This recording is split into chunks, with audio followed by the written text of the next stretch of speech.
Thank you, Mr. President. It's a pleasure to follow my friend and neighbor to the south and east, the great state of Delaware.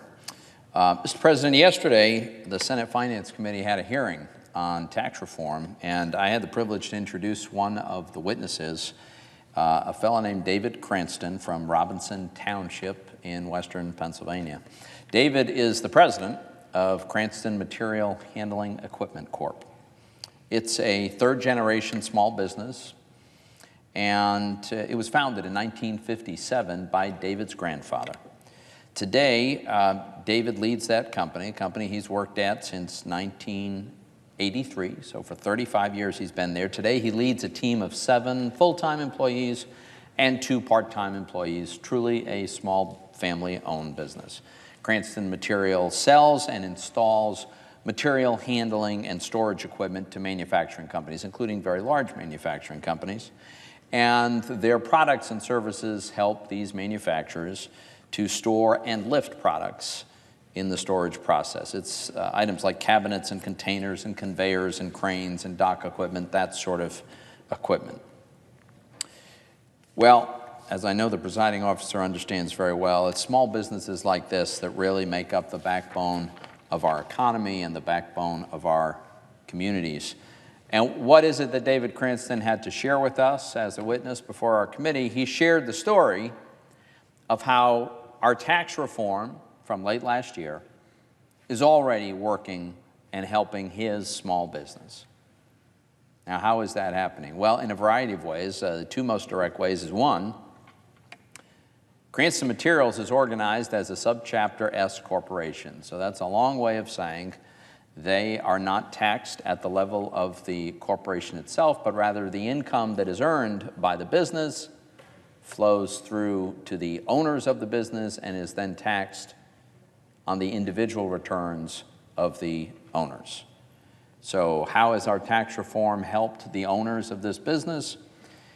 We built into the tax code an automatic 20% discount on the amount of their income that is taxed. So 20% of their income from this business is not taxed at all. That's true for all small businesses in America. The 80% that is taxed at lower rates. So the total tax burden for these small businesses is much lower than it used to be. Now, why is that important? Well, it's important for a lot of reasons, but David Cranston told us this is how they're able to accumulate capital. This is how his business is better able to accumulate the capital that he describes as the lifeblood of his small business. And it is, in fact, capital that allows these small businesses like Cranston to take advantage of new growth opportunities.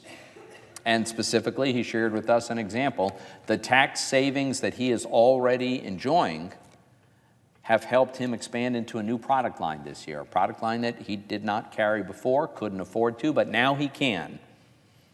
And in order to launch this product line, he needed to purchase new equipment, to invest in employee training, and build a new website, all of which is well underway.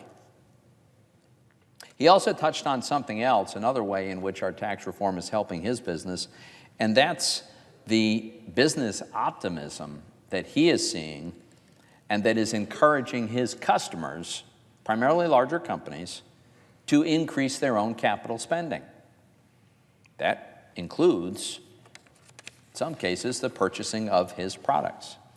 So, as Mr. Cranston put it, the tax reform is spurring business investment and therefore has set the stage for economic growth for years to come. And that's a quote.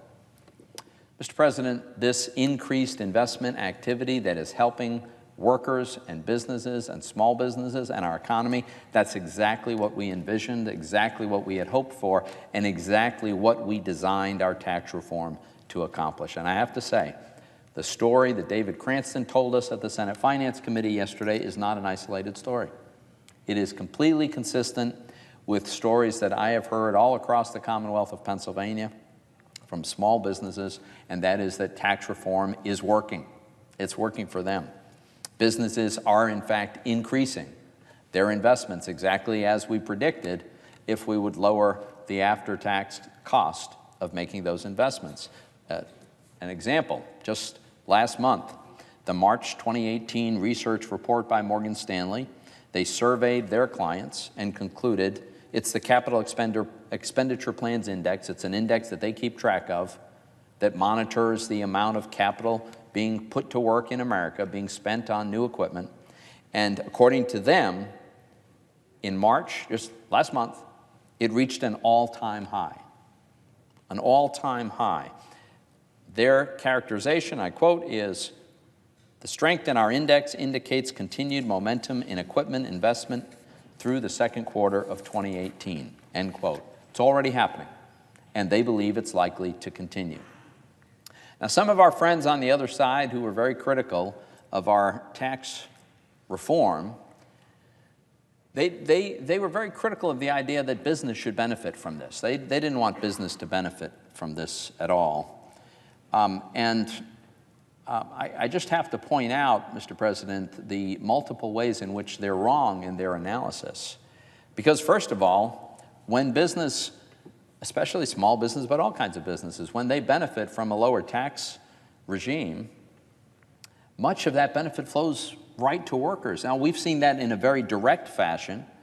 In fact, there's over 500 known large companies, big enough that their press releases get picked up and noticed. 500 of them have given employees bonuses, pay raises, increased contribution to their pension plans, or some combination. It is now millions of American workers who work for these 500-plus companies who have directly benefited personally in their pocket because of the tax reform. So I think this is fantastic, and it's been immediate. It's already happening. But over the long term, I think there's an even bigger benefit that will be accruing towards American workers as a result of our tax reform. And that is the medium, long-term upward pressure on wages for the people who work for a living to earn those wages. And why do I say that? The fact is, the more capital gets spent, the more productive workers are able to become, and then the more they're able to earn. Let me give an example that I like.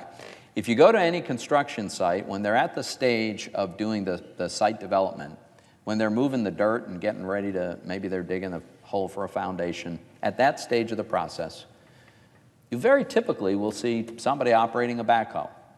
There's a guy operating a backhoe, he's digging the hole for the foundation. And you'll very often see somebody with a shovel. He's doing the tidy up work around the edges. Now, the guy with the shovel is working really hard. He's probably working up more of a sweat. He probably goes home with his muscles and his back aching a little bit more than the guy who's operating the backhoe. But who do you think gets paid more? It's not a close call. The guy operating the backhoe is always getting paid more. And there's a reason for that. The reason is he's got a more advanced set of skills. And because he has those skills, and because he has a major piece of equipment to operate, he's much more productive than any human being can ever be with a shovel. The more productive worker is able to earn more. And that's why I'm so excited about a reform that encourages business to invest in capital. It's already making workers more productive, and that means they're going to earn more income. But it doesn't stop there. You know, all of that capital expenditure, whether it's with David Cranston's company or whether it's a backhoe, when companies want to buy that, someone's got to build it. There's more demand for workers to build more of this equipment that's getting put to use. And then after it's built, and then it's purchased by the business that can afford it now because of tax reform, why, someone's got to operate it. Still more demand for workers. So what happens in an economy when you're close to full employment? You know, unemployment rate is around 4%, unusually low for the American economy, and you introduce a significant new demand for workers. Well, I'd say there's two things that happen. You create opportunities for people to return to the workforce who've left it, and you put upward pressure on wages because all the businesses have to compete for whatever workers there are available. So, Mr. President, we have both the direct benefit that people have seen in the form of lower withholdings and more take-home pay. We have a direct benefit that workers have seen when the companies they work for have decided to give them a raise or a bonus because they can better afford it. And we have this indirect benefit that might very well be the biggest of them all. As workers become more productive because they get to use the equipment that is put to work when their companies invest the capital that we have made more available to them. So I am very, very bullish, as apparently the respondents to the Morgan Stanley survey were, and I am grateful for David Cranston for telling his story about how much his small business is already benefiting from our tax reform. Mr. President, I'd like to make a completely unrelated point, and that is I'd just like to mention that I had an opportunity to have a long conversation today with CIA Director Mike Pompeo to discuss his vision for his role as Secretary of State, should he be confirmed, and his vision for America's role in the world, the leadership role that we have historically played, and how he sees that going forward. And I have to tell you, I was extremely impressed. He is a very, very thoughtful, very, very knowledgeable, wise individual.